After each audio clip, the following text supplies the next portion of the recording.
up, gang? Welcome to another episode of Rockets Talk. We are back after the Rockets season is over officially. It took me a couple days of grieving, bro, and I didn't want to jump straight in because I would have probably said some crazy stuff. So I think after 4 or 5, however long it's been, we can have a level-headed conversation that's not emotional about the Houston Rockets. So that is where I'm at post the 7-game series versus the Warriors. How are you feeling, man? Man, it sucks because I'm watching this Warriors Wolves series and I'm thinking we probably could have beat Minnesota. It's one of those things where it's like I think that the way the Rockets played the Warriors really took a toll on the Warriors. I think you can see that, right? Steph has his first actual real hamstring injury I think ever of his career, right?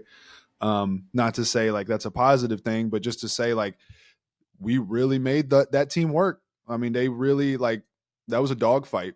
It's bittersweet. I mean, I think there's a lot of positives to take away from the series for the Rockets. Ultimately, they lost the game, so that sucks. And then we got to wait, to get the next iteration of it. So bittersweet, but I'm still optimistic. I walk away from it with my head up.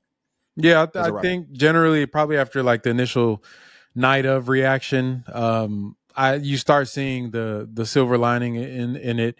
I would say I said this when the series started. This is the worst matchup for the Rockets. It was the worst matchup from a stylistic standpoint. It was a worst matchup from a experiential standpoint. To me, coaching as well. Steve Kerr is one of the few coaches that repeatedly gets the best of Ime Udoka.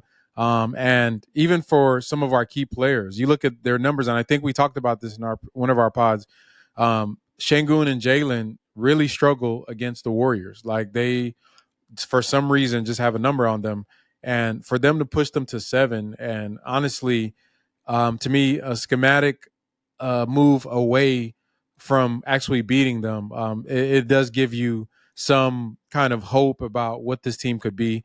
But, I would say that from, once again, the schematic thing, I feel like just getting into the actual Game 7 itself, in my opinion, the Rockets were outcoached for the most part, and Steve Kerr had the last counter, and that's what counted. He countered by going three guard backcourt basically with Pods, with Steph, and with Buddy Hield, and Ime was still stuck doing the double big and trying to play size, and just never adjusted. And by the time he did adjust, it was already too late. So I think that kind of rubbed me the wrong way a little bit, because I feel like that is something that I was calling it out during the game. When Gary Payton II got hurt, and they put I think it was Pods, or one of them was not supposed to start, but they put him in the starters. And you watch the first few minutes of the game, the spacing that they had with that lineup, I was like, oh yeah, this is not good. And I was like, Ime, go back to your base defense, stop playing the zone, and this is not a Steven Adams game. And it came true. And I think that was one of the few games Steven Adams was actually a negative, if I remember correctly. I think it was the only game he was a negative. Yeah. So I have a different. So I think Ime should have the change he should have made was he should have dug a little deeper into the bench. Jaylen didn't have it all series, obviously, except for game 2. And at some point when they were getting away with the zone that they were running, at some point you got to get a shooter out there. And I thought and this is again why the coaching is the last thing I blame out of this series, because when you're thinking yo man, we got to put Aaron Holiday in the game, that's not even really an adjustment. That's a prayer. He should have done it just to see, because we needed shooting. But I just think that Steve Kerr had so much more to work with. I do think that Dillon Brooks was actually in Game 7. Dillon Brooks was awful defensively. But hey, we talked about it, man. I told you, a Buddy Hield game was coming. Buddy Hield was going to do something, man. And he was not effective for the series. So it's hard for me to blame Ime because he was sticking to what was working. And for 6 games, Buddy Hield really didn't kill us until Game 7. Buddy Hield just obviously went off, right? And Draymond had a hell of a Draymond played really well offensively, not just defensively. So they were just hitting shots. Some of it, a lot of it, I thought was Dillon Brooks making terrible rotations. They should have played Jabari a little bit more. I thought should have tried to go to Aaron Holiday just to get some shooting somewhere. But at the end of the day, I think, and by the way, GP2 being out was a blessing in disguise. Yeah. You know what I mean? So I don't know. I give Kerr his credit, but if GP2 had played, we probably win the minutes that he plays, and who knows what happens in the game. But look, all in all, I mean, you're playing 4-time champions. You're playing arguably possibly the best offensive player to ever touch the rock. Definitely a top 15, arguably a top 10 player of all time. Arguably the best defender of this modern generation, right? Both anywhere on the court, really. And then behind those two guys, you got Jimmy Butler. And then behind them, Buddy Hield had put on a shooting display and showed you what he's capable of. So it's hard to get too down about it for me because we weren't supposed to be there. I still disagree stylistically. Like, I think we showed up. I think if anything, I'm glad we got that matchup stylistically because I think they walk away like, hey man, we can hang with these guys. Had we played a team like the Clippers, for example, I think we would have really felt the impact of a big guy like Zubac, to the point where it might have, like the whole double big. Who knows how that would have even played out? Like against the Clippers, I just don't really see an advantage that the Rockets have at any part of the court, and also perimeter defense. Like they got Zubac, who's a hell of a defender. They got Kawhi. Chris Dunn. Like, I mean, I just felt like they had more individual defenders, but the Warriors play excellent team defense. So. I would say the last thing you just said is why I think that the Warriors, because like I said maybe a few pods ago, when you're guarding the Warriors, you're not guarding players, you're guarding a philosophy. And I think that with the Clippers, you're going to guard players. You're going to have to guard Kawhi. You're going to have to guard Harden and some of their other creators, Powell. You're going to have to guard those guys. And I personally feel like that's where the Rockets actually excel. Is isolation. We want teams to play into isolation. I think what I will agree with you is that your takeaways, the fact that we played them, and not only what we played, but how complimentary they were in the post-game press conferences about, being, I think I don't know if it was Dre or Steph said that this is one of the hardest series they've ever played in. And to me, that is a hell of a compliment, thinking about they played the Cavs, the Rockets, all these great teams over the years. And to say that physically, this is one of the hardest series. I think it was Steph that said that. And to give the props to Amen Thompson, the way he guarded him, for Draymond to talk about Alperen Sengun and giving him tips about saying that he's a guy and, he just needs to stop, whining, which I 100% agree with. I agree. Like, that's saying something. And I from a developmental standpoint, to me, after you go 7 with those guys, there should be no team that scares you at all in the NBA. None, no system, nothing. Like every team even no matter where we land on the bracket next year, it should just be like, we're going to go take care of business. Yeah. It's like they fought like the heavyweight, you know what I mean? So it's like everyone else after that just can't feel that tough. I mean, to your point, I think it was Steph said that was the toughest defense he's ever played in a series. Like, wow, what a compliment, right? There's a lot of talk about Sengun. He did not have a good game offensively in Game 7, but Draymond's high praise for him, like, I think fans really need to take a step back and understand what that means, right? Like, Sengun is a dog. He was elite defensively. He didn't have it offensively. That was the best defense in the NBA after the Jimmy Butler trade. And they have Draymond Green, who I'm not complaining about the refs. I think the refs were actually pretty decent for most of the series because they let contact go both ways. But Draymond Green guarding you in the post, man, he's getting away with whatever he's getting away with, and Sengun had to take that all series, right? And the Rockets had no shooters, so like he did not have a release valve. And Amen Thompson wasn't playing well for the first 3 games, so like offensively things were just out of whack, right?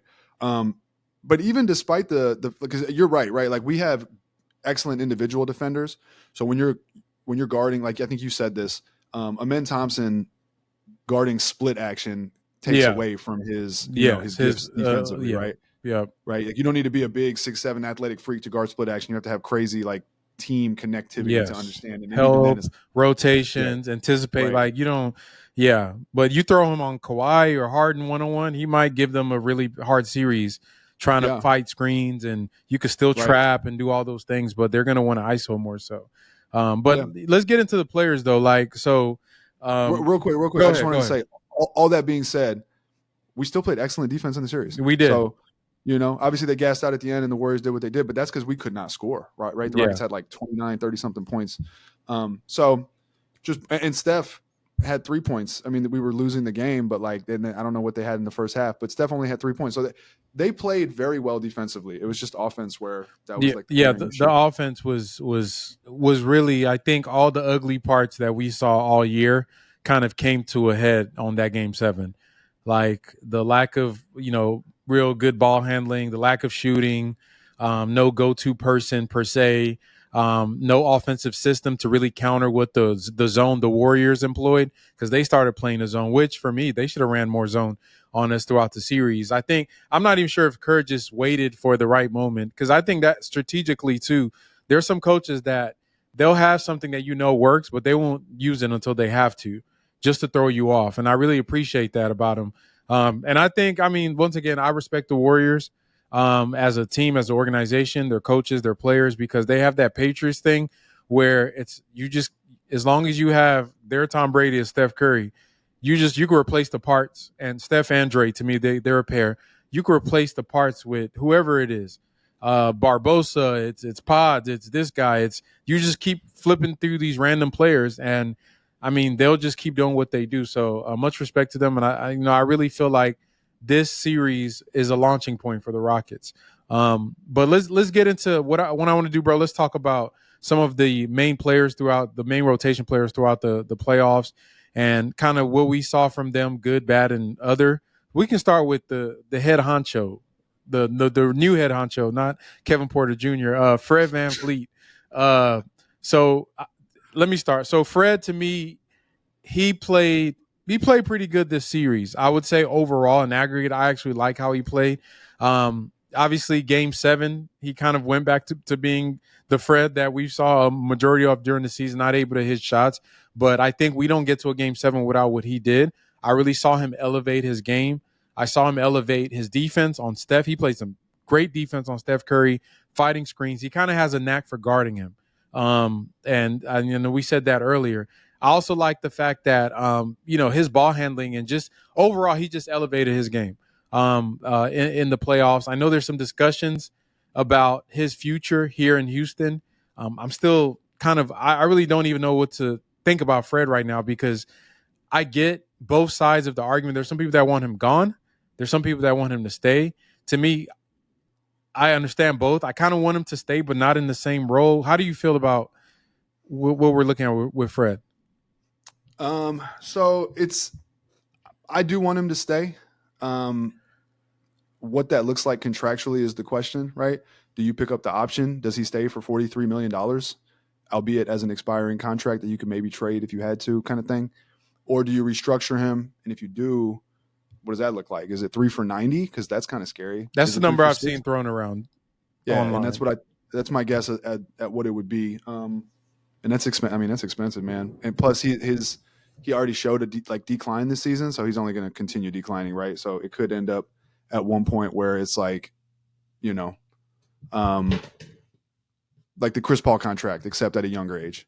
But that being said, man, I don't know what his averages were for the series. I think it was I have it right here. I think it was 18. Well, I can't see. He averaged 18.7 points on 43% from the field, 43 from 3, 4 rebounds, 4 assists. So he went 2 of 13 from 3 in the first game of the series, yeah. And he ended the series shooting 27 of 62 from 3, which is 43.5%. So he started 2 of 13, and he still ended the series at 43.5%. If you take that first game out, he shot over 50% from 3. If you take those first 2 games out, where he was 6 of 27, and you do the numbers on that, it's 21 of the 35, 21 to 35 from 3 in games 3 through 7. So, he showed up, man. He was a leader. He was like a real Warriors killer. You could see that, right, in those games 4, 5, 6. And you could tell, man, there's something special about going to battle with your teammates. And you could tell that those guys go to battle for and with Fred VanVleet, right? So he was like an extension of Ime Udoka out there to me. I've been saying it all season.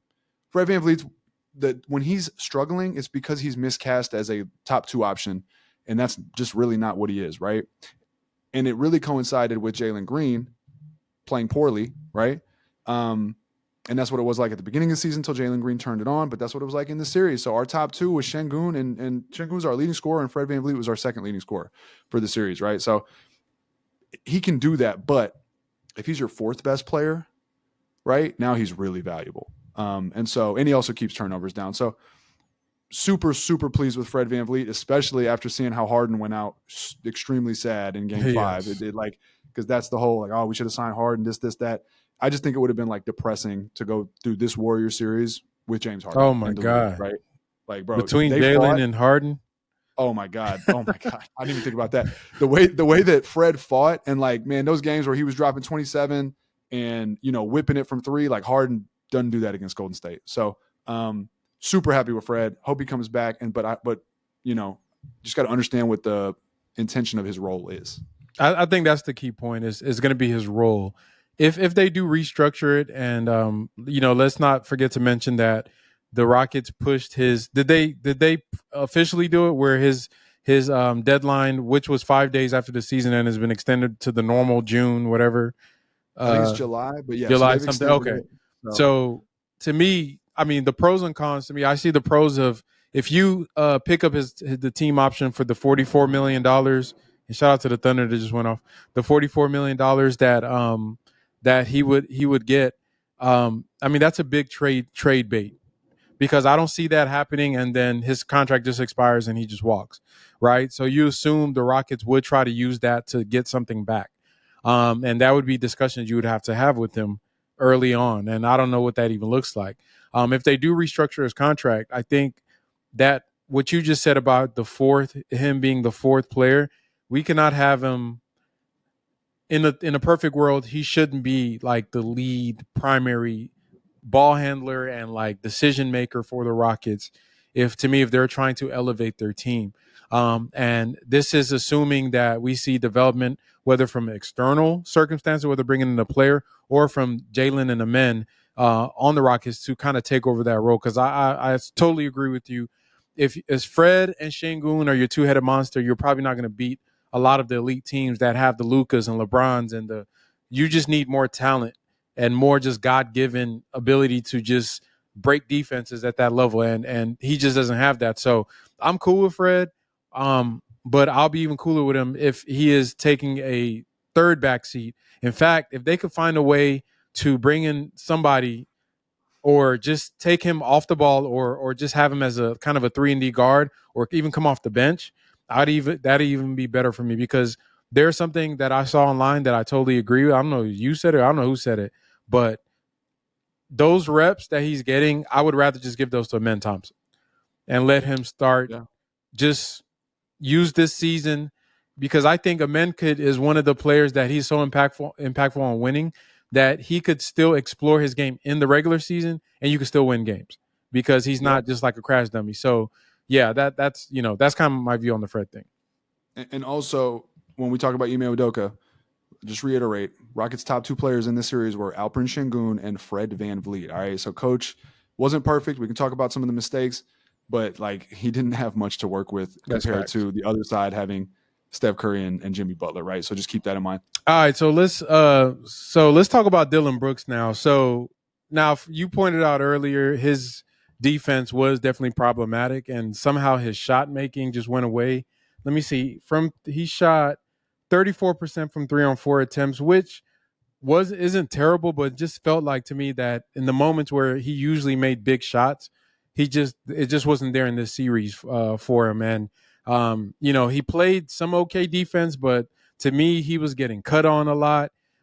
Just not overall the impact I would have expected from him as well as he had this season. I would say that from what I'm seeing out on Twitter and from talking to some people in real life, if there was a player that fans are okay with the Rockets moving on from, it's probably Dillon. For me personally, I actually see the value in what he brings, but to me, he is a even more what I'm asking for Fred, which is taking a step back. Honestly, I don't think Dillon Brooks needs to start anymore. That's just me. I think we have enough wing depth that and our other wings are just more dynamic. They rebound better. Some of them shoot better. Well, let's not say shoot better, but they just do more. Ball handle better, shoot better. Some of them make better decisions, and you could throw Jabari in there as a possible 3. So yeah, I'm okay with Dillon not starting on the Rockets anymore. If they don't want to trade him, that's fine. But I'm kind of done with that lineup with him as a starter. Yeah, I completely agree with you. The sentiment that if there's somebody that I wouldn't mind, like if we got to throw a player in a trade, throw Dillon Brooks in. But on the flip side of that, I did see his value. I mean, like the toughness he brings is kind of stupid to like count that as a value, but at the same time, it's not. And you saw it in that series, man. When things got chippy, Dillon was in the middle of it. And you know, on one side, it's a negative to like provoke Draymond and to get into it with Draymond, but on the other hand, he does a really good job of getting under Draymond's skin, and he's just like embodies that attitude, right? When teams get that attitude about themselves, it's very important, and I felt like he was really instrumental in that. But he didn't have a great series. I think he played down from how he played in the regular series. His lack of lateral speed and quickness was on display for that series. Like I said, he was losing Buddy Hield in that coverage, and a lot of those open Buddy Hield threes were like directly Dillon Brooks' fault. He gets blown by, and also he had the foul at the end of Game 4, which you could argue lost the series for the Rockets. Had he not done that, right? Like maybe the Rockets are still in the playoffs right now. Now I agree it was a weak foul, but you got to know better than that, especially when Jimmy Butler's the guy shooting the three, right? It's not like it was Steph, wasn't Buddy Hield. It's Jimmy Butler. You were in his face contesting. Live with the contest, right? You cannot give him 3 free throws in that scenario. But yeah, I mean, the shooting wasn't there. And then also Game 6, where the Rockets, I thought, was probably their best game maybe against the Warriors in the series.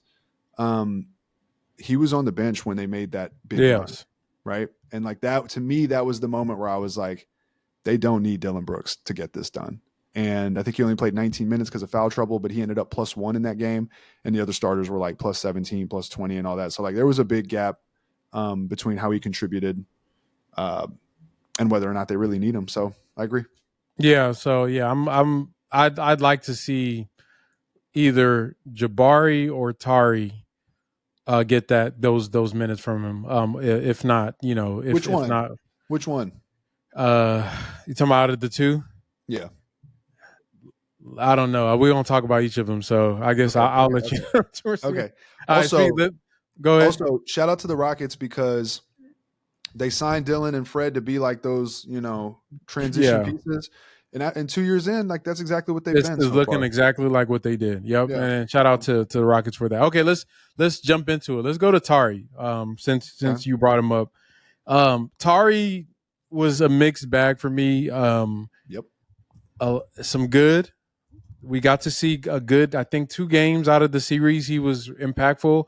I would say I saw a lot of what you fear from the negatives about Tari, because to me, Tari Eason is one of those players that he is like, there's these people that if you take away something from them, it's a flaw. It kind of takes away who they are. And I think for him, the fact that he plays in chaos and in just this helter skelter where it's just up and down, let's just go. That's what makes him him, and it works for him. And that's really kind of the value, because he'll get a tip pass, get it off, go dunk, then come back, get another this and that. That's cool. The problem is in the playoffs, that chaos can really kill you. And we got to see a lot of that out of him, where in a regular season where he'll get a defensive turnover, and he'll run down and go 1-on-4, and maybe he gets a layup. Maybe in the playoffs, you don't get that layup, bro. That could be a 5-point swing. And I literally saw a couple of those plays where, good job, Tari. Now give it back. No, don't. They get the ball. The Rockets are out of position. Kick back to the other side of the court, wide open 3. And it's a backbreaker for the game. And so for me, it's like the thing I fear about him is, because my development for Tari is that he needs to develop his poise and learn to play under control more. He has all the tools. He has all the physical tools. He has a lot of upside still in his game. Like there could be an element of him being a ball handler. I love that Ime tried to integrate him running some pick and rolls and being kind of initiating the offense and all that good stuff. But like you can't make those type of mistakes, especially in key moments. And to me, that it really comes down to them understanding their roles. One of my biggest pet peeves for the young Rockets is that we had too many guys trying to be the guy. And if they don't understand that I'm a role player and there's nothing wrong with that, I'm trying to win a championship here. And part of us winning a championship is me understanding that this moment in time, I have a job to do, and anything outside of that is wrong. Then it's going to hurt the team. And I just saw too many instances of that. But I think I'm hoping, because after the press conference, after the game, he seemed like he kind of self-reflecting on himself, that he knows he has a lot of things to improve on. Honestly, to me, most of his stuff he needs to improve on is just being focused and mentally engaged in what his role is on the team. But I expect a lot from him next year. Like I said, these playoffs, these are what the things you learn from him. So I'm hoping he comes back better because honestly, if you would ask me prior to the playoffs who I wanted to start, it'd be him, no brainer. But I don't know. I'm kind of split right now between him and Jabari. Yeah, I mean, honestly, I agree with pretty much everything you just said. So you took a lot of the words out of my mouth. The chaos he plays with can be a positive. It can also be a huge swing. Still does some of that dumb shit. Back to game 3 or 4, whichever game it was. I think it was game 4.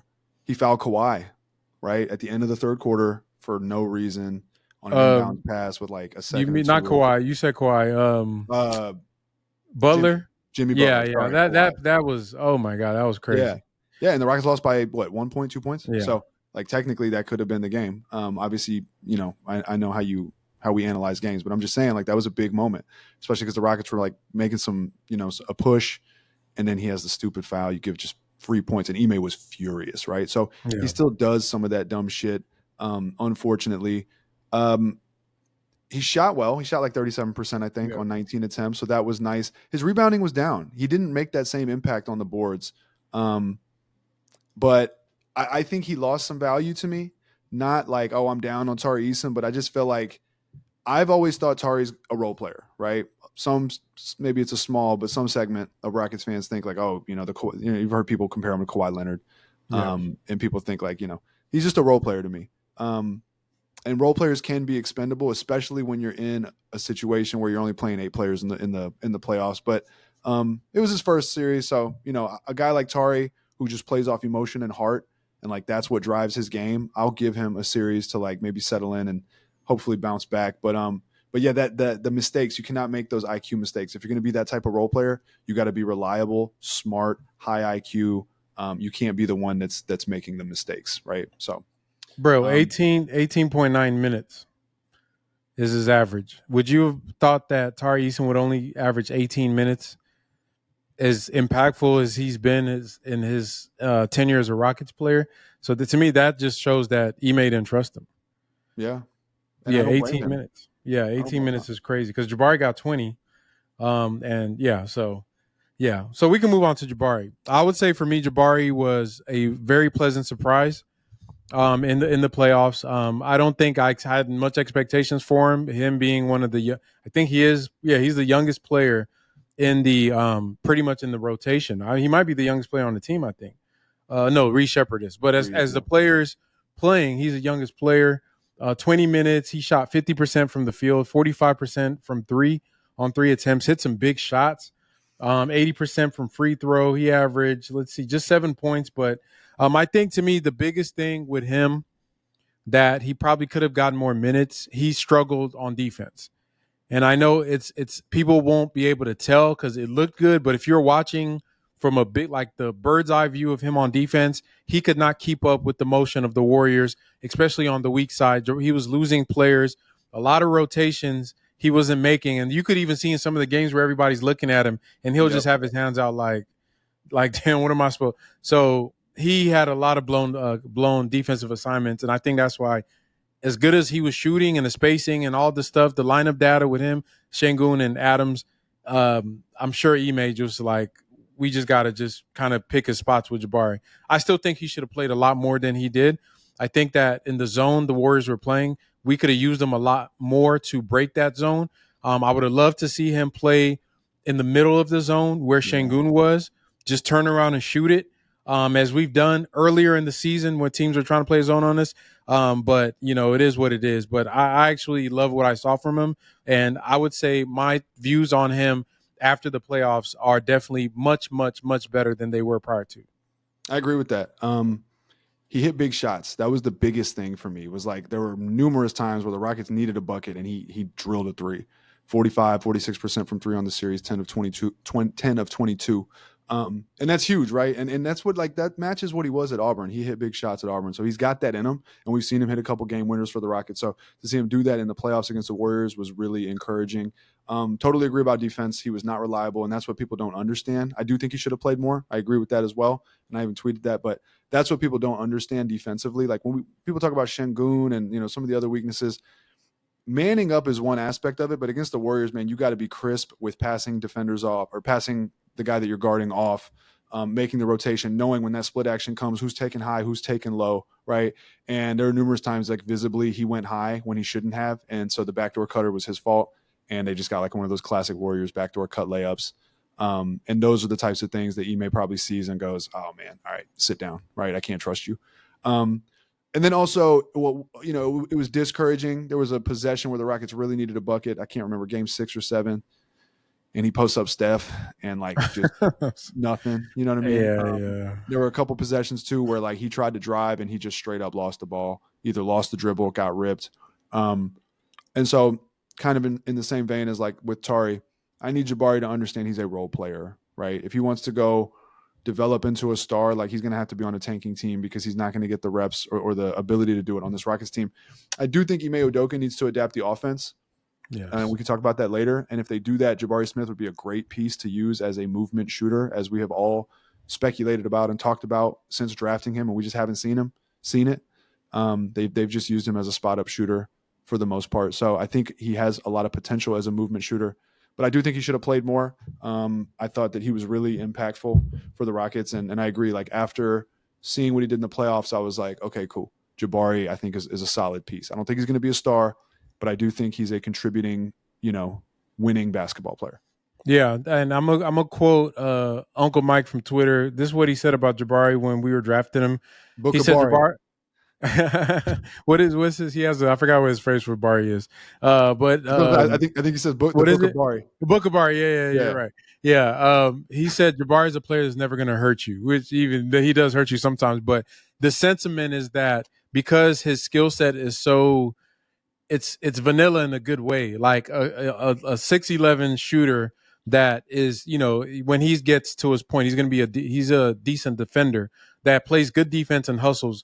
You can always use that on every NBA team. So he is the ultimate, like, just plug him in for him to play.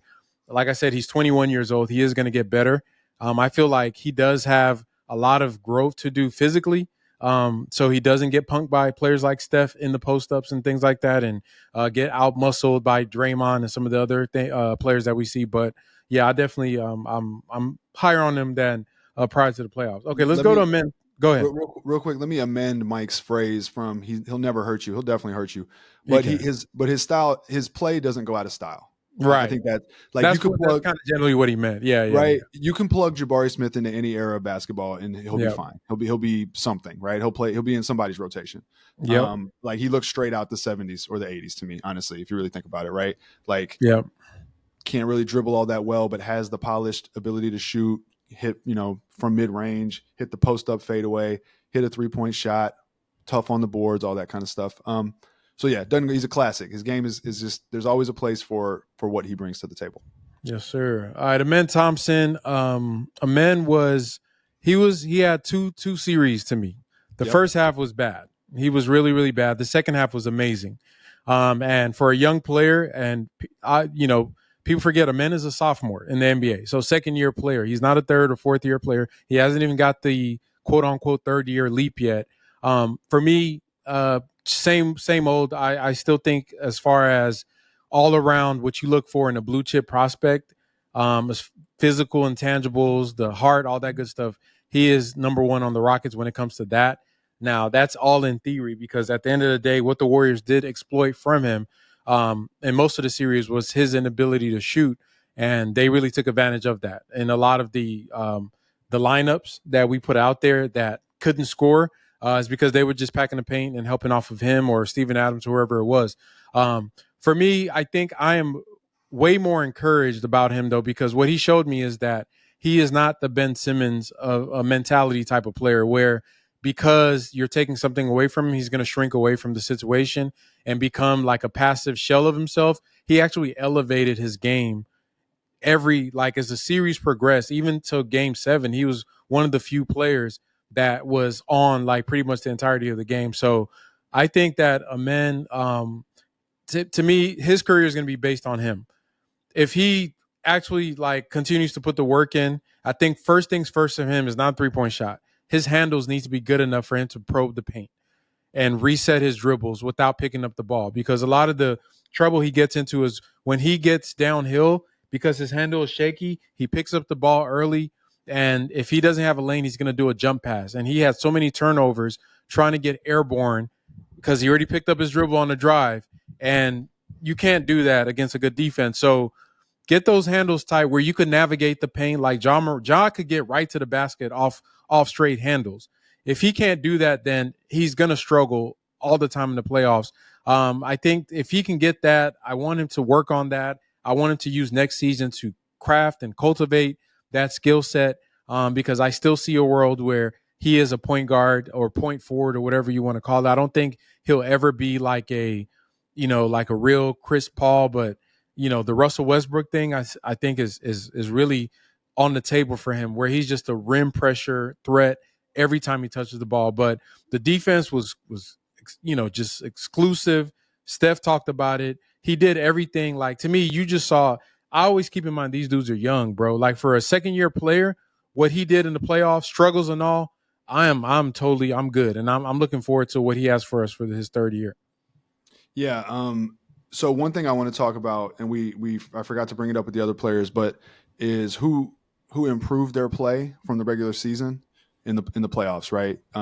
Statistically, I think that matters. Obviously, like you always see how people separate themselves. Like Jamal Murray's a guy where you're just like, man, regular season, like, all right, cool, Right. he's whatever. Playoffs, like he becomes a different guy. And that's just like one random example. Fred played better in the playoffs. Yes. Fred was a gamer. Stepped it up. Dillon played worse, slightly worse, but worse. Jabari, Tari played just about the same, really, honestly. He shot slightly better.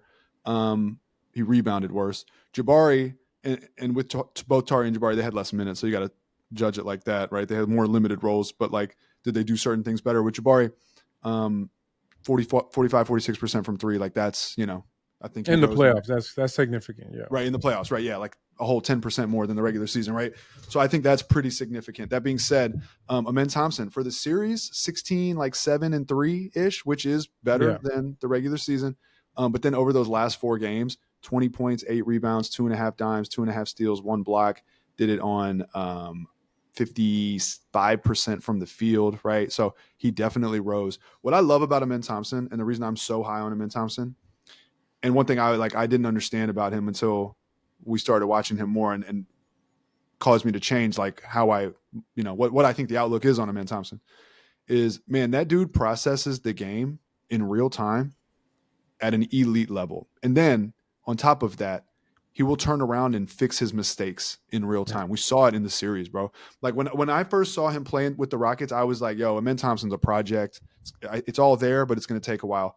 I totally whiffed on and underestimated how quickly he understands what went wrong and then fixes it. Like, whoa.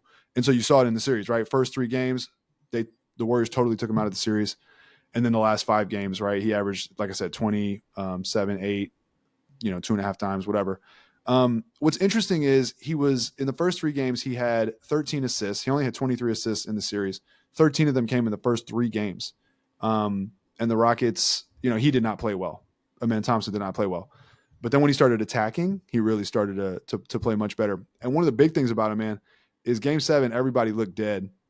Amen Thompson didn't. Mm-hmm. Amen Thompson was still like, he did not want to lose that game. When we came back and made it 62-60 or whatever it was, it felt like Amen Thompson was a big, big part of that. And then, accordingly, once he had the calf strain or the cramp or whatever it was, like we fell off and we couldn't keep up because we needed his intensity, right? So I think Amen in year 3, we always talk about, the year 3 leap. I think you're going to see the year 3 leap with that kid. Like, I think he's going to show you like the quintessential stereotypical 3rd-year leap. And we'll see what that looks like. But I still don't think he's Russell Westbrook. I think he's elements of Russell Westbrook. I don't think he's 48 minutes of Russell Westbrook. And I still think there's a ton of value in him off the ball with his athleticism and with his ability to cut, especially if the Rockets can revamp their damn offense and utilize those gifts. But, yeah, super high on Amen Thompson. The last 4 games of the series, I said that Sengun and Amen were our top 2, and they were for the whole series. Yeah. Last 4 games of the series, Amen Thompson was right up there with them. Yeah. I think last two, like the once he kind of got on the aggression side of his game, it just really changed because I said it. In theory, Jaylen and Amen should have carried this series for us because if you look at the Warriors roster, they don't have any type of athlete that should be able to contest either of them at the paint. Like their interior defense would be guys like Post and Draymond, who, but they play smart defense. They use, obviously we talk about the team stuff. So I think a more mature version of a man that's older should be able to pretty much force them to do a lot of things. And then, once he gets that dribble down, I think that it's really hard to guard. Like he can change direction. He does all the stuff that you asked for that everybody talk about Jaylen needed to do is he can absorb contact. He can slow and speed up his pace on drives, and then he has touch. He can finish that. Oh, that layup he did. Oh my God. That's Oh one my of the God. Where he sickest went behind the plays. back and then like went Yes, up and under and like flicked that it. it looked like ballet. Like Bro, it was just beautiful. I So was like, oh my God. You don't see people do that. yeah, Like, they need to just get like he needs to find like the Rockets need to prioritize him and Sengun as far as when it comes to developing what their team is going to look like because there were stretches in that series where they were like going back and forth yeah. and in certain games where it was like okay, you know what I mean, but then it wouldn't sustain. But I'm just, to me the roster isn't built for all of our players because I understand how they got the talent together. It wasn't about building for fit. It was more about trying to see if you got a guy. I'm hoping as we go forward with our team that they start fine tuning the roster to fit the guys that they think are going to be guys. But it is it's a process, and I understand that, and it's probably going to take a season or two more to really kind of see what that full like elite roster they want to build is going to look like. Because I'm sure that Stone is holding out hope for I think the next player we're going to talk about. We can just jump into Jaylen. Real For quick, Jaylen, go real ahead. quick. Last thing on him, man. One way you know you got a guy is when they get to the free throw line in the playoffs. And Let's see what he shot. Amen so, Thompson. so over the last 4 games, over the last 4 games, once he woke up, he shot 81% on 6.5 attempts per game. That's dope. Right, which is like much better than his regular season. And the Rockets, needed somebody to get to the line, and he made them, right. So, so I think that's also a very, very positive sign. But I'm with you. Huge, like my number one takeaway from the series is that Sengun and Amen are for real. I'm gonna give you one. He shot 83% from the line in the fourth quarter. Oh wow! So Okay. that's to me that's important as well. Late in the Yeah. game, you're tired. Do you have the chutzpah, whatever those people say, to be able to do that? And The he chutzpah. pretty much chutzpah. There you go. And I live in Midtown, so I should know this, bro. But let me stop. All right. So let's move on to Jaylen Green. A pivot from a awkward joke. So this was gonna get the chat riled up. Oh yeah. So Every Jaylen on the time. seat. Yeah, let's do it, man. Roosh, get I know, Roosh, if you're watching this back, I know you're in the comments. You're in the comments right now arguing with some of them, and I'm gonna be defending you. All right, Jaylen was underwhelming. Like, I'm not gonna gaslight y'all because I haven't spoken about him since the series. There's a way to struggle as a young guy, and that looks like Amen. That looks like Sengun. That looks like hell, even Tari. I'm okay with young guys struggling in the playoffs. First playoff series, tough team.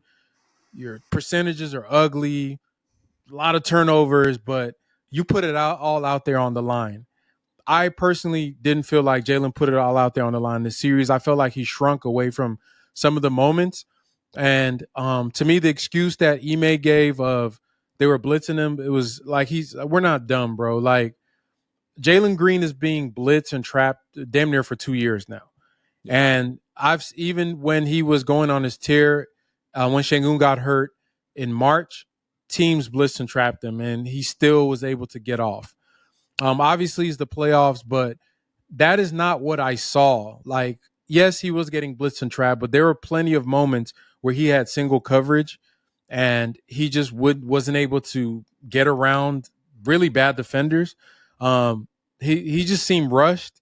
He seemed nervous, and he seemed okay with not being that guy in that moment. Like, and to me, that's what I don't care about it. Like shooting, I would have been okay. And y'all, I've been saying this for years.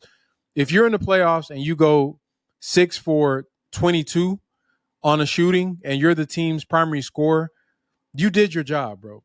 You didn't make your shots, but you tried to put your team in the best position because more than often, if you're the leading scorer of a team, they are expecting you to score. And if you're not even attempting to score, then you're forcing other people to do uncharacteristic things, and that really throws off the balance of the team. And I think that the offense looked anemic because Jaylen wasn't in the mix like that. And you could tell this dude only played in the playoffs 31 minutes per game, whereas Amen played 33 minutes, Fred played 40 minutes, and Sengun played 36 minutes per game. That's telling from your leading scorer. And I just feel like my view on Jaylen going into next year, I'm still like, I feel like there's something there. But if I'm the Rockets as a billion-dollar organization with all these other players, there's no way I'm going into next season and into the playoffs next year hoping and dreaming about Jaylen figuring it out. So even though I'm not like trade him away or whatever, we have to have a Jaylen Green contingency on the Rockets. There has to be a contingency for him. Like, to me, that's the wise thing to do, because even he could have a great regular season. We've seen players that are just not, they just don't perform in those moments. I'm not saying that's him. Maybe he needed this to like wake him up or whatever, to say I need to work on this and that or whatever, but I don't trust him. And I don't want to have be a 1 seed or a 2 seed with him averaging 25 points and we get in the playoffs and he's averaging 13 points, because then your whole season gets pissed away because of one player's temperament. We've seen this. Not saying James Harden is in that boat, but he was dropping 40 and 50 in the regular season. Then you get to the playoffs and you're 23 points on bad efficiency. And then everybody start coming up with excuses. Then apply that to LeBron. Because LeBron and some of the other great players, they still drop their 40s and 50s. Some of them average 25 and drop 40 in the playoffs. So we've seen it. So you can't tell me that, it's because of the defense. Bro, yeah, you're a good player. The defense are going to try to stop you. That's not an excuse. You can't use the defense stopping you, Roosh. You can't say my excuse for not being good is because the other team did their job. That's basically what Email Duck was trying to tell us. Like, bro, like, but anyway, so yeah, I think definitely did not rise up to the moment. I think that he needs to attack this offseason like with everything he got. I don't know what the Rockets are going to do with him. I don't feel like they're going to make any moves or trade him. I just don't see it, because to me, the contract and his play and the fact, I think they actually still have faith that he's going to figure it out. We got to go into next season with a plan B, in my opinion. Look, I apologize in advance if I talk too long. If I do, just cut me off, because I got a lot to say. But, go ahead, let it off.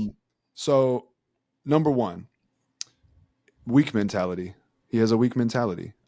He gets scared sometimes. He hits big shots sometimes, but like, man, he looked scared. He looked terrified, right? And he didn't ever ride. He answered it in game 2, and then he just sunk and he sunk and he sunk. You got to empty the clip. If you're that guy, you got to empty the clip. They blitzed him like you said, man, come on. This is the playoffs. You didn't think that was going to happen? There's also a difference between blitzing a guy because you're terrified that guy's going to kill you versus blitzing a guy because you think you can make him make some mistakes, right? Yeah. Like in football, right? If you bring heavy pressure, for example, it's like maybe it's because it's the quarterback that performs poorly when the pocket collapses and doesn't know how to keep his poise. So you're going to try to force him into mistakes, right? It's like that's what it didn't feel like, oh my God, we got to stop Jaylen Green at all costs. Like when you got to guard Steph Curry, you got to make the decision of, okay, do we go man up and take our chances with Steph doing what Steph does, but try to suppress the others? Or do we double Steph and then dare the others to do something? Like that's you're making a do or die decision. The way that they blitzed Jaylen was not a do or die decision. It was tactical because they knew that if we can flummox him, if we can pressure him, it's like a domino. Everything's going to kind of fall from there. And that's exactly what happened. You said it, threw our whole offense off. Second, I took a lot of crap. About the whole Jaylen Green thing. Twitter, after every game he'd go off, people like, oh, I wonder what Bruce Williams was saying. Ha ha, Rip Hamilton. Ha ha ha. Well, ha ha ha. Homeboy averaged 13 points.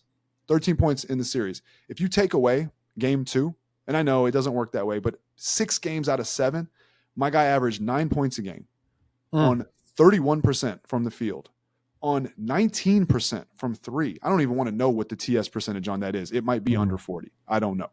Right? So there's just no excuse. The only silver lining is that we knew, and we did it, and we crunched the numbers, you and I, coming into the series. We knew that Golden State was a very bad matchup for him. Right? Other than that fourth quarter where he dropped 10 straight to close it out in the final game of the regular season, he was awful against Golden State. They have his number for whatever reason. I do think he would have played better if we won the series and faced Minnesota. I do think he would have had like a bounce back series, and maybe the discourse is different than it is right now. Unfortunately, when you're in the playoffs, none of that matters. You play who you play, and that is what it is, right? Chris Paul and James Harden and Mike D'Antoni's legacy is going to be what it's going to be to everyone other than Rockets fans, because they ran into the Warriors and they couldn't beat them.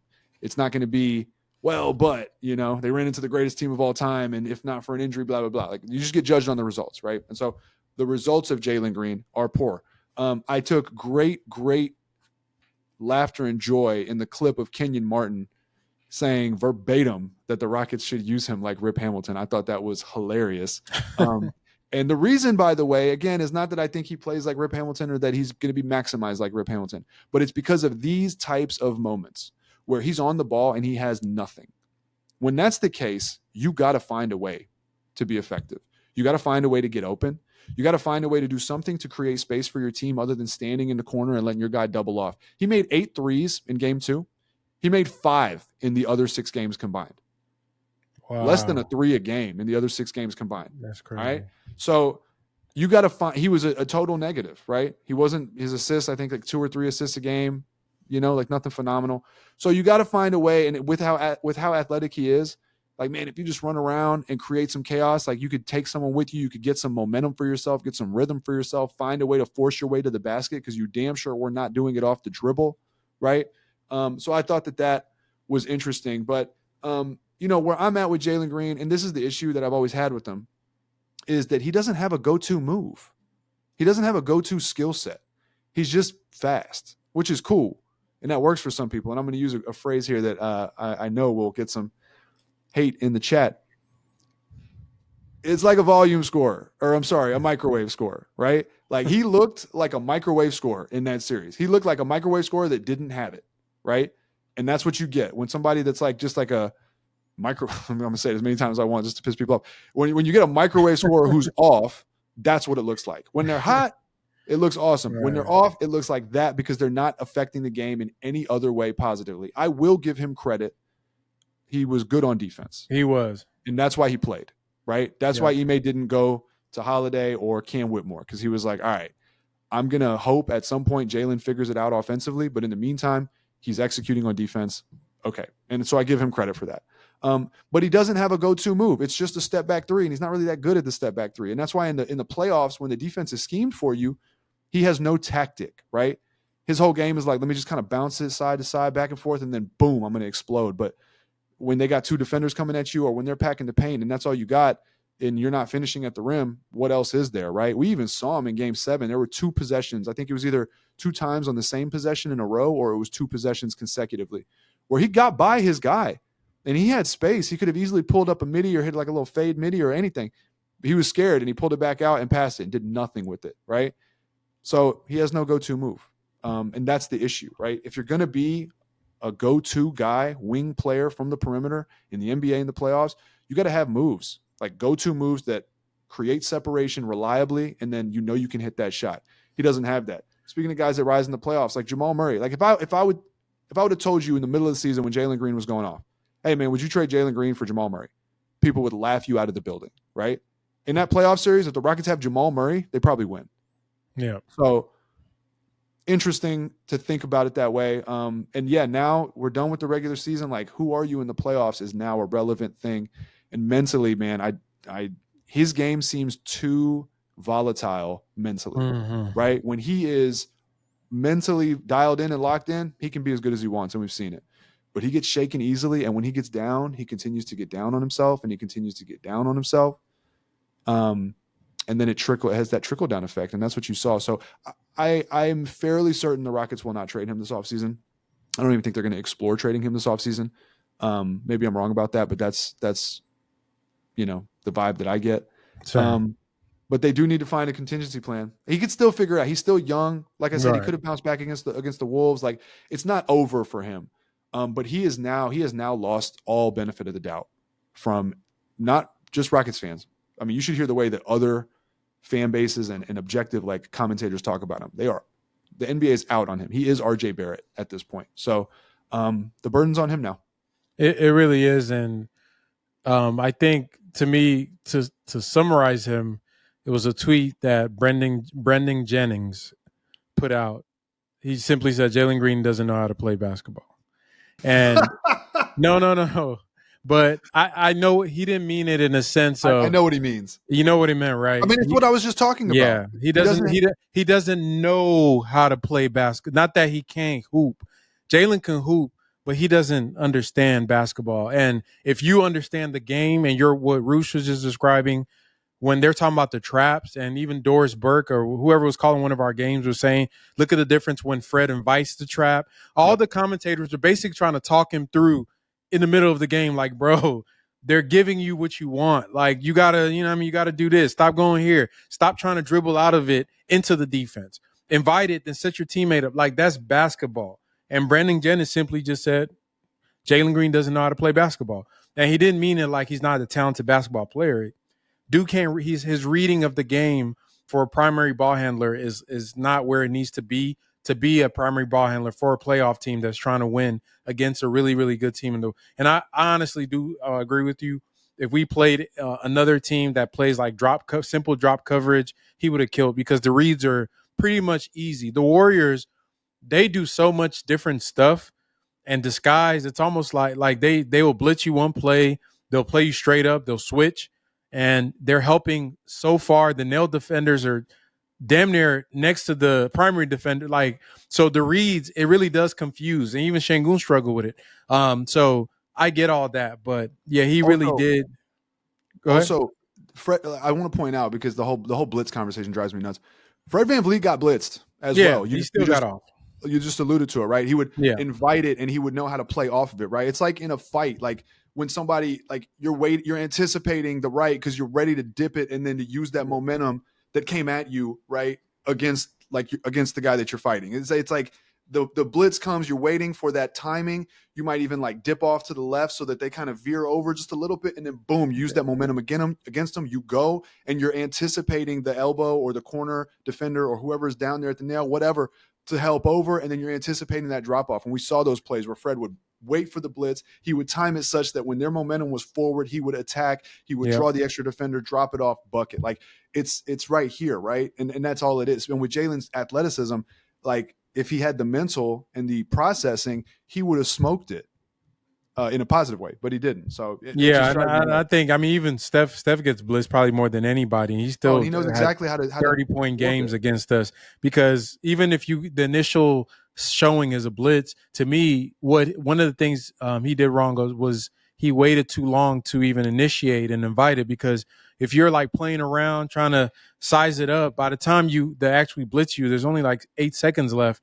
Your team has nothing else. You see when Steph and the Warriors do it, they know you're coming. They're going to call for that screen early, let you blitz him, and then he's going to go reset somewhere else and run to go get open to get a shot. And so there's so many ways to attack it. But you can even attack it before the blitz comes if you understand the timing of it, right? Everything. But that, to me, that also goes back to coaching. I'm not going to let Ime off because his comments align with what we saw. It's like he just expects Jaylen to. I don't know. To me, if I'm a coach, I know the limitations of my players. I got to have some wrinkles in there to help them out. And I feel like it was a bad matchup of a coach that gives his players a lot of autonomy with players, players overall that have limitations in offense. And it just looked like ugly offense, man. It was some nasty work that we got to watch in the playoffs But yeah, we'll see what Jaylen, I think his role largely stays the same. To me, I don't see any indication that, and real quick, while we're there, speaking of indication of his role changing, Jackson Gatlin from Locked On Rockets asked a question to Rafael Stone.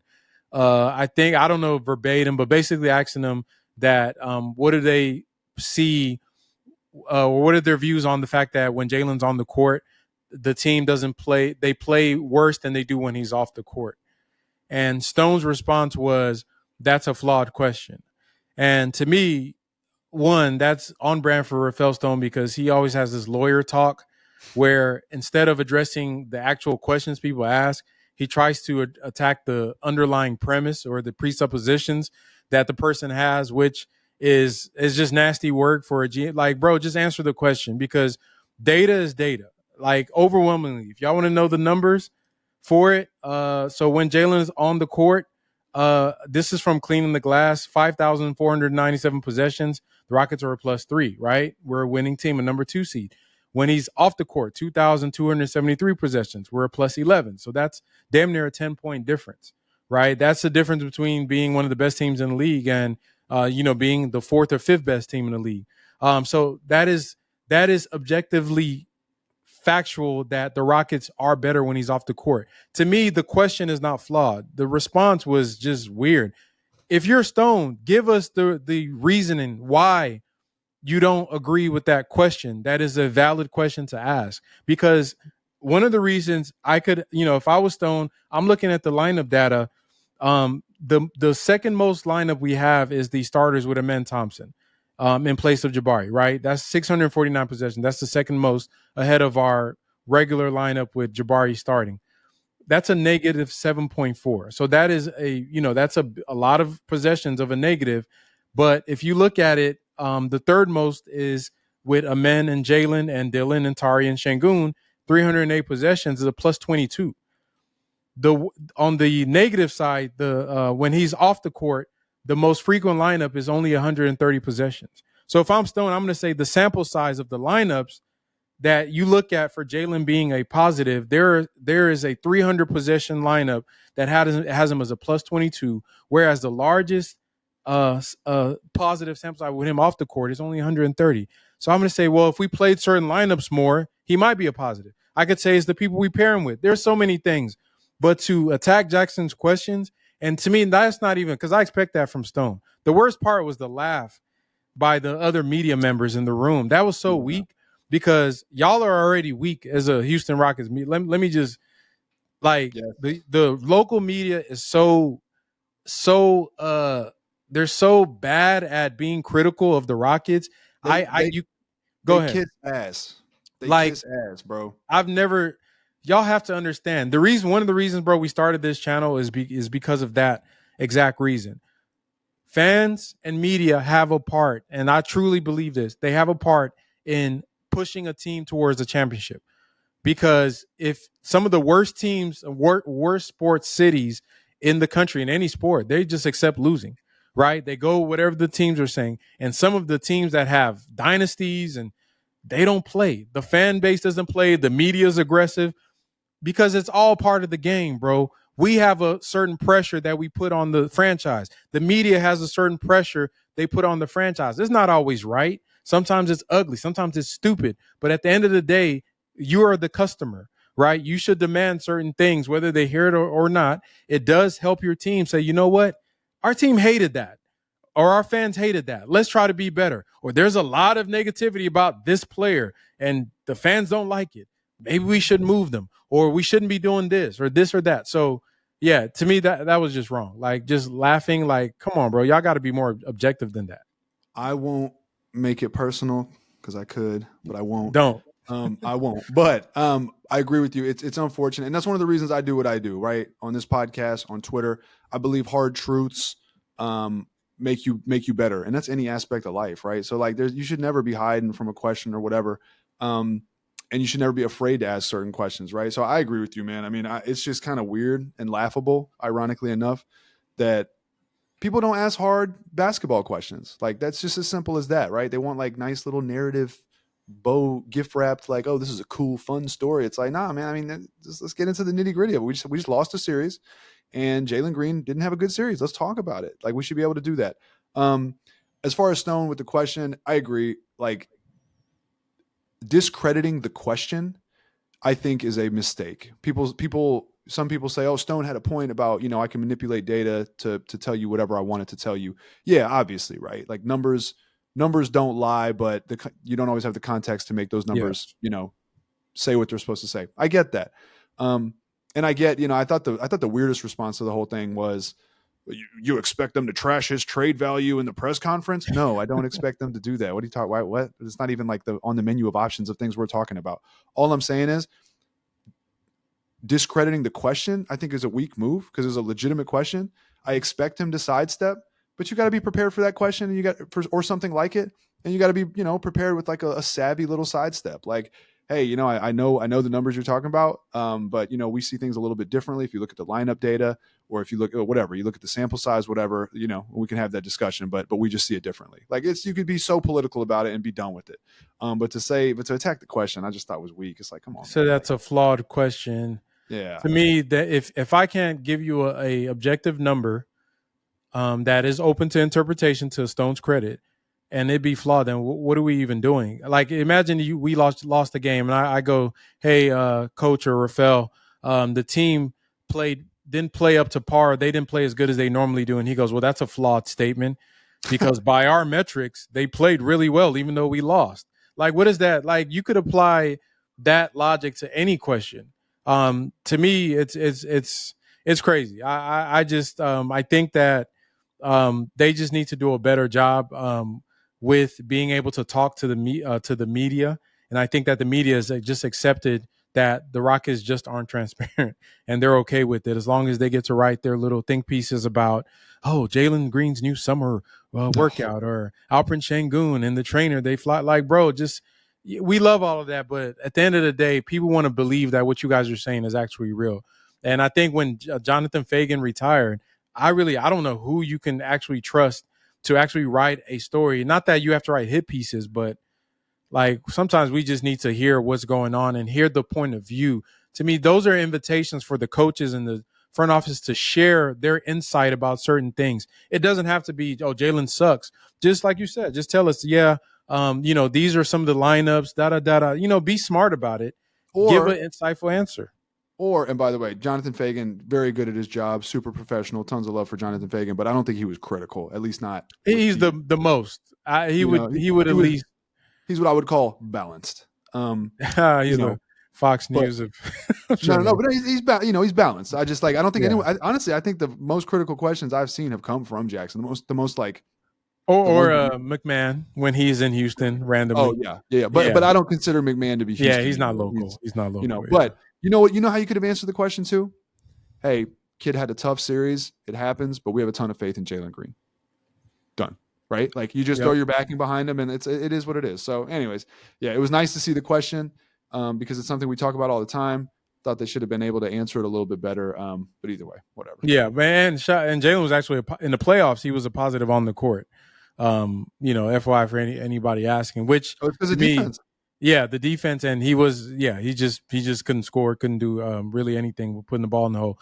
So okay, last player, Alperen Sengun.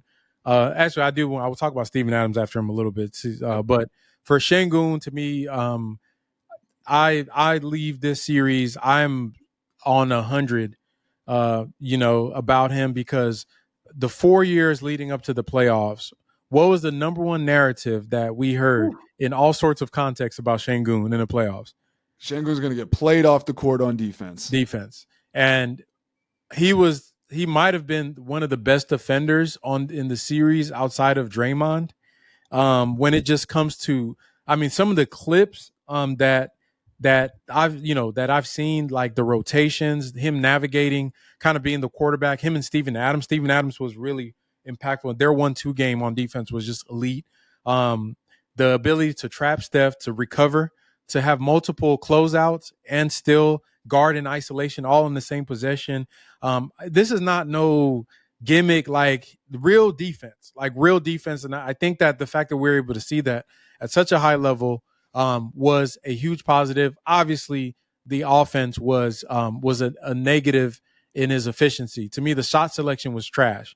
I feel like he was a little scared of Draymond Green, because when it wasn't Draymond Green guarding him, anybody else, he would look like his regular self. when it was Draymond, he looked like he didn't know how to attack him. Did he want to take him off the dribble? Really couldn't.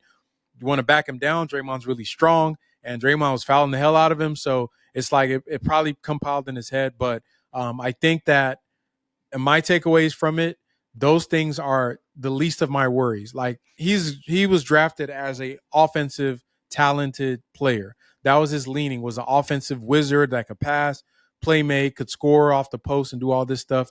This defense that we saw, never saw this coming. I knew he wasn't a bad defender, like people try to paint him to be, but to be this level of elite against a team that, in theory, he should have struggled the most. To me, the most encouraging thing that I've seen, because now when you're building out a team, you can never say that I can't build a team around this guy because of defense. Because most players that are so offensive leaning, you have to supplement them with like these extreme rigid 3-and-D wings. No, we just saw it. You just put him around a bunch of guys that can't shoot. Some of them aren't that great of defenders, like with Dillon Brooks, and we still had a top 5 defense for 2 years in a row. So the sample size is there. I think he needs to work on his touch. Obviously, to me, it's really just the in-between game, and his shot selection is really, really bad. A lot of people try to compare him to he's not a typical center. The only shot profiles that I found that matches his, Embiid, Bam Adebayo, and a little bit of Anthony Davis. And if you look at some of their playoff numbers from certain years, they're shooting field goals in the mid-40s. So if you're looking at a center, you can't look at Clint Capella or Zubac and try to compare him to Alperen Sengun when it comes to true shooting, because those guys aren't taking fadeaway jumpers or one-legged jumpers or in between. So he needs to just get a lot better on the offensive side of picking his shots, having a mid-range game. I think otherwise, I mean, he shot 37% from 3 in the playoffs, which I think was also underrated on like almost one attempt a game. If I'm not mistaken. So 37.5%, 3 of 8 for the series, which is just over. Yeah, I mean, I'd like to see him get up to 2 or 3, like Al Horford range. But one last thing I'll say about him, I think that people fail to understand, last year he was rehabbing all summer. That was he wasn't working out for basketball. He's working out to be healthy and get his strength back. This year, now that he's healthy, he can work on basketball skills. And I think that's going to go a long way in getting him back on track on offense. Yeah. I mean, I agree with all that. I came out of the series thinking like, Sengun is a dog. Obviously, he had trouble scoring the basketball efficiently. Man, but who do we know who has ever had success posting up Draymond Green for a series? I don't think I can think of anyone, literally. So that's why for me, I'm just like, he was guarded by Draymond with an offense that could not shoot threes, right? So he didn't have space to operate. And I tweeted this: Alperen Sengun's not supposed to be your leading scorer. He's not, right? People say, he's not a number 1 on a contending team. As far as a scorer, I don't think so. I don't think he is. I think he's an excellent like 1B or 2. And if you look at the games that they won, game 2, he had 7 assists. Game 5, he had 9 assists. Game 6, he had 6 assists, right? In the games that they won, he was dishing the rock. And that's why I think Ime Udoka needs to revamp the offense to rotate, to revolve around Sengun creating, right? Because like those games, like game 5 where they blowout win, he had 15 points, 9 rebounds, 9 assists on 6 of 9 from the field, 2 steals, 2 blocks. He's not expending too much energy on the block, posting up and battling. He's creating for others, and then he's picking his spots, right? Would have easily had a triple-double had it not been a blowout win. And then he has that energy for defense as well with steals and blocks and all that. He averaged basically 2 steals a game, 13 steals in 7 games. He led the league and led the team in assists, right? And he had a double-double, was a monster on the boards. And then also to the point of like free throw attempts, certifying a player, he had 40 free throw attempts for the series. So I don't know what the math is on that. It's almost 6 a game, right? So, which is more than his almost 6. Yep. More than his regular season average, and also in a series where like free throw attempts were hard to come by unless you were Steven Adams. So, I mean, I saw some of the discourse. What'd you say? I said Steven Adams, and if people didn't know, they would have thought like Steven Adams getting a lot. Yeah, they were hacking him. Yeah. But I saw some of the discourse, people like overly upset about Sengun missing shots. It's just confusing to me. It's bizarre world, bro. I don't understand. Yeah. No, it's crazy to me because I'm just like, this was a dogfight series. Nobody shot well except for Steph Curry. Like what? I don't. He led the team. He led the team in points, rebounds, assists, and steals. I mean, like on in any other year, that's like a holy shit. This dude was going crazy, you know? But like for some Right. reason, our fans are like, oh, you got to trade him. He can't this, he can't that.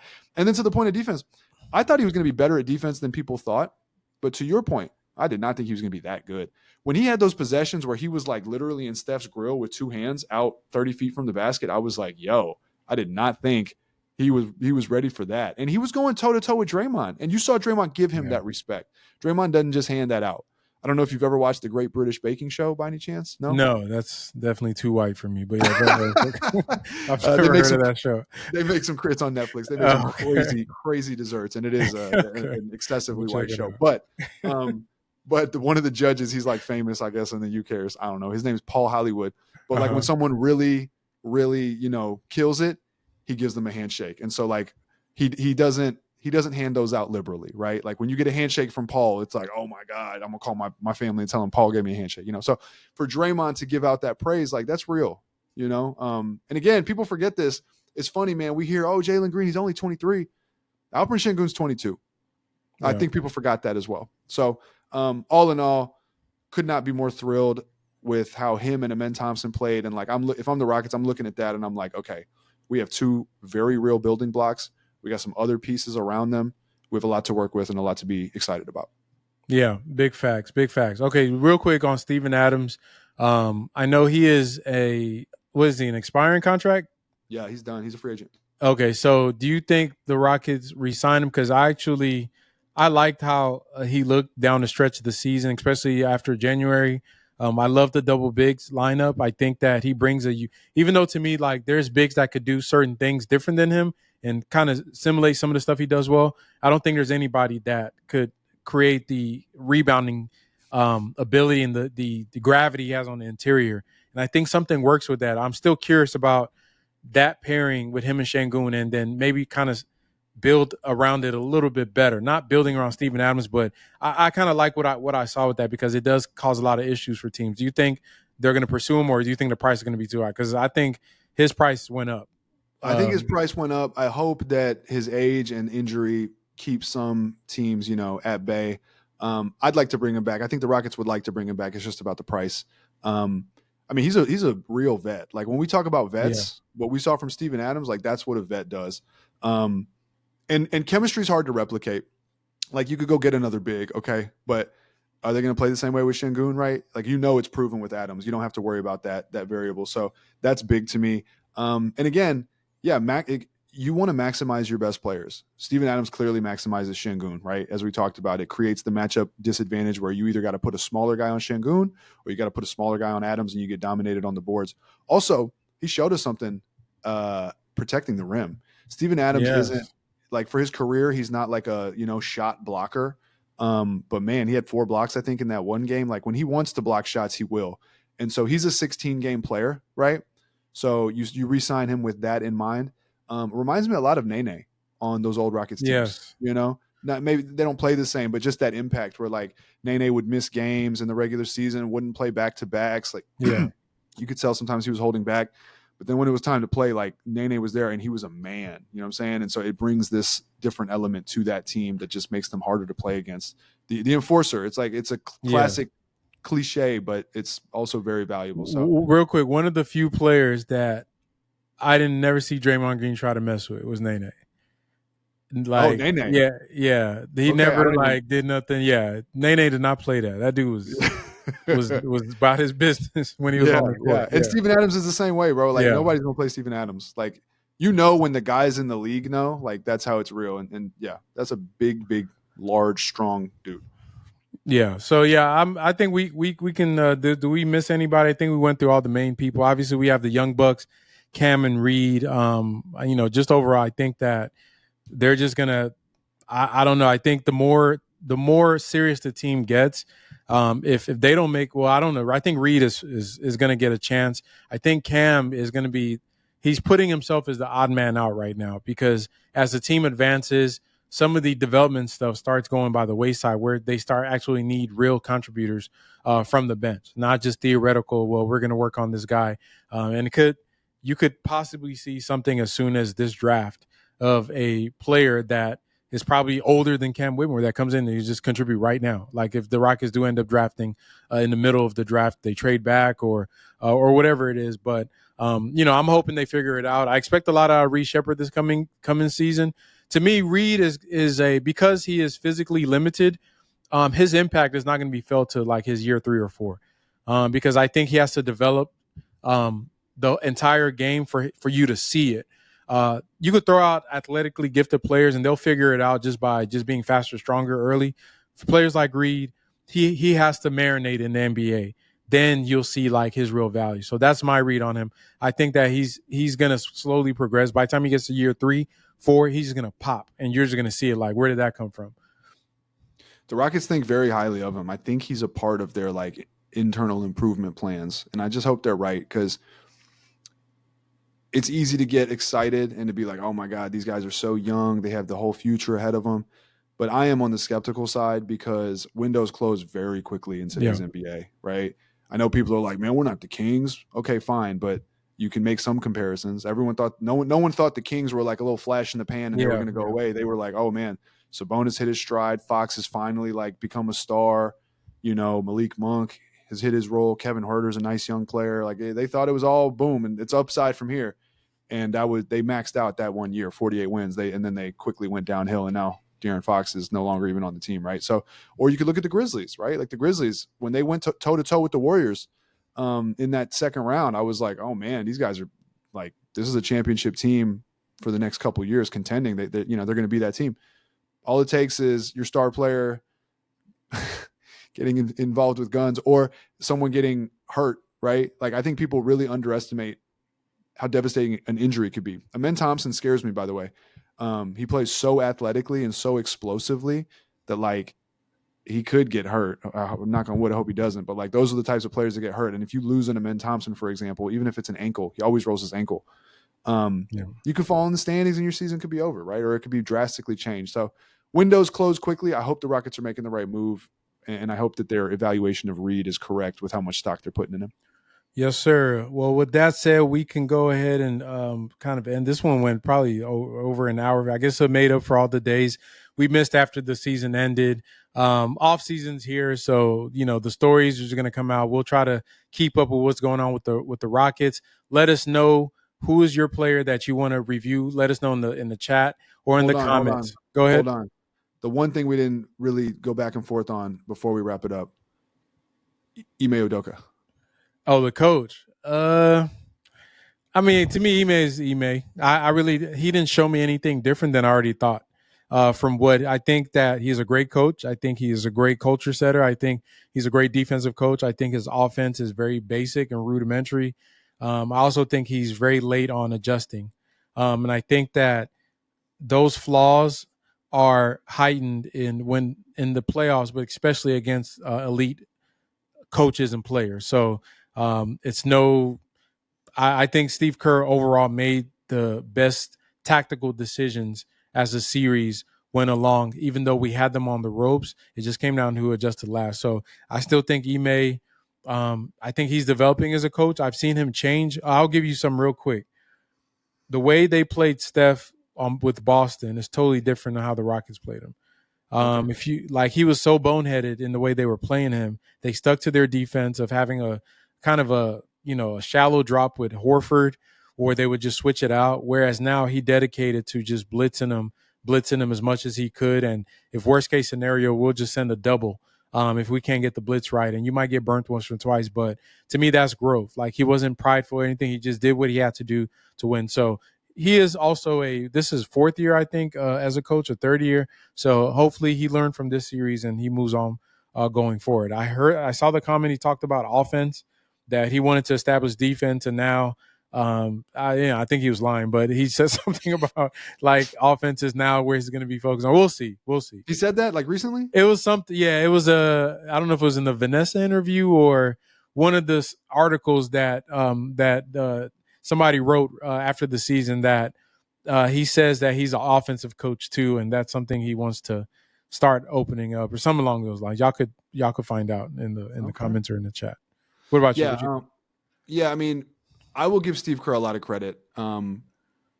they switched starting lineups like how many times in the Like series? every game, it felt like Right? it was a Like that's different crazy. start. People, I think that totally went under the radar. Like that's crazy. People don't coaches never do that. Yeah, So, but give him credit, right? Because it worked. But I give Steve Kerr credit because he will pull guys off the bench 1 through 12, and he will play them in big yep, moments. And he's always been like that, and it's always worked against us. So guys like Quentin Post, Pat Spencer, Moses Moody, whoever it was, except everyone basically except for Jonathan Kuminga, but whoever it was like it made a difference, and you could tell that certain guys would get it going early because Kerr played them, and then they might end up contributing in that game, even if they didn't contribute in any of the other games. And that could, if Ime had maybe a similar philosophy, I'm not saying he should have, but I feel like he could have played a Cam Whitmore. He could have played an Aaron Holiday just for a few minutes to get someone a breather against a specific defense to try to utilize their shooting or whatever. And if they have it going, you keep riding that horse until you can't, right? It would have been nice to maybe establish Cam Whitmore with a couple wide open threes just to get him going and get him some confidence. So when Jaylen's struggling down the stretch, you're like, maybe I can go to Cam. Same thing with Aaron Holiday, right? But when you never play those guys, and on the flip side of that, when you're just like reluctant to even play certain of your bench players too many minutes. Like I think Jabari Smith played like 12 minutes in game 7 or something like that. It can end up hurting the team. So shout out to Steve Kerr, give him credit. Wish Ime would have done that. Ime did also in game 4, he pulled Steven Adams when they started hacking him. yeah, And he didn't even give Adams a chance, right? And we saw in that other game when Adams went 9 of 16 or whatever from the free throw line, like if you give him a chance, you could have punished that hacking defense, because when they're hacking, they got nothing else. So if you can punish them right there, we really probably could have won the game down the stretch. I think he pulled Adams with like 3 minutes left or something in the fourth quarter, especially because you're not allowed to intentionally foul with, under 2 minutes. So like they were almost there. But yeah, I'm a big believer in letting the guy try the free throws, especially a vet like Steven Adams who's been there and done that, and just giving him a chance. So I thought those were mistakes. Otherwise, I was happy with Ime. I do think that they need to make an offensive improvement. I think that's the next step, is they really got to lean into the fact that they got a big who can pass and create for others. And on top of that, that you got some really top-notch athletes that could benefit from off-ball movement.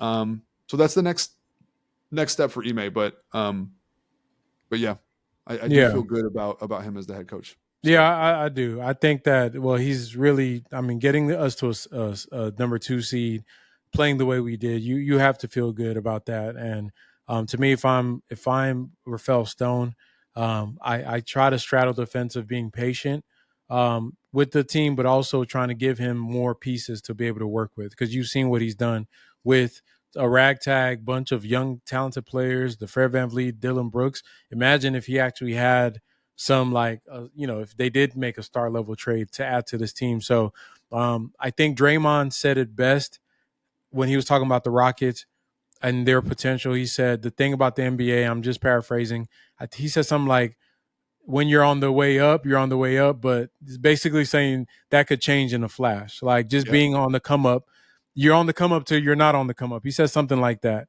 And you think about some of the teams you just named. So I agree. I don't think you just assume that we're just going to keep progressively getting better every year.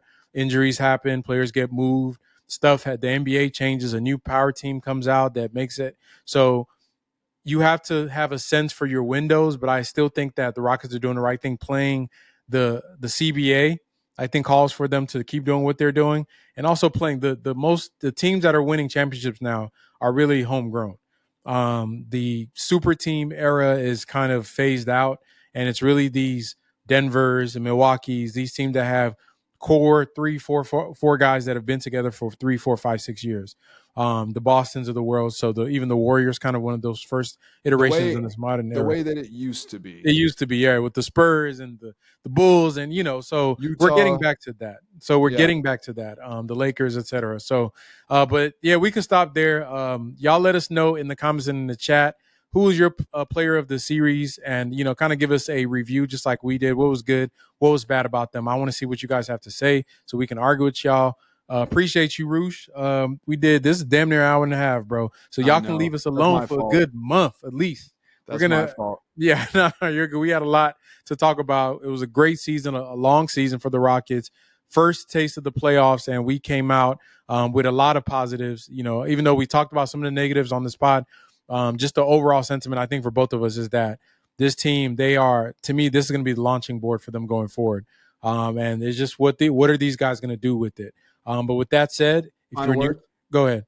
Final word is that the last positive takeaway is aside from the very end of Game 2 and Game 7, when it was just like it was over and it was obvious, the Rockets fought every minute of that series. Literally, they did. They were in it for every minute. They did not go down. Like they were never not fighting at any point, and that is like it's rare. You see blowouts a lot in series, so that I thought that was awesome, and that's a direct reflection of Ime Udoka.